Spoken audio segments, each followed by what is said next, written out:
GB trauma সেন্টারে আছি।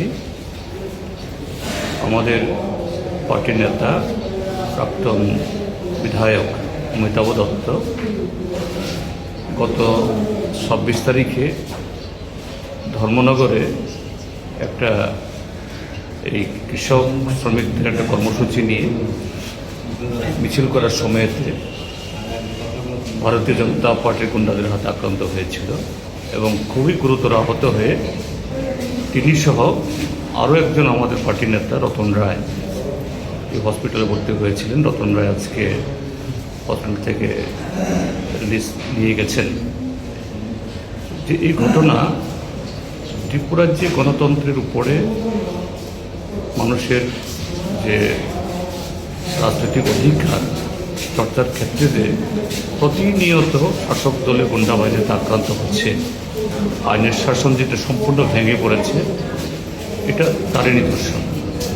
এবং আরও দুর্ভাগ্যের, সেদিন যখন এই কর্মসূচি হয় তখন সেখানে কর্মরত পুলিশ ছিল, তাদের সামনে বিনা বাধায় এই দুষ্কৃতীরা বিজেপি আশ্রিত তারা এই আক্রমণ সংগঠিত করে। এবং আরও দুর্ভাগ্যের হলো যে এরা আহত হয়ে পড়ে রয়েছে এই রক্তের স্রোতের মধ্যে। যে প্রশাসনের তরফ থেকে তাদেরকে উদ্ধার করে যে হসপিটালে পাঠাবেন এরকম উদ্যোগও দেখা যায়নি। এই রাজ্যের আইনশৃঙ্খলা কোথায় নেমে গেছে। যাই হোক, যে অমিতাভ দত্ত এবং রতন রায় ইতিমধ্যেই চিকিৎসা নিয়ে রিলিজ হয়ে গেছেন। অমিতাভ দত্ত ধীরে ধীরে সুস্থ হচ্ছে, এখনও তার মাথায় এবং অন্য জায়গাতে আঘাত আছে, পরীক্ষা নিরীক্ষা চলছে। আশা করি তিনিও দ্রুত সুস্থ হয়ে উঠবেন এবং আবারও রাজ্যে যে এই গণতন্ত্রহীনতা তার বিরুদ্ধে রাজ্য জনগণের সাথে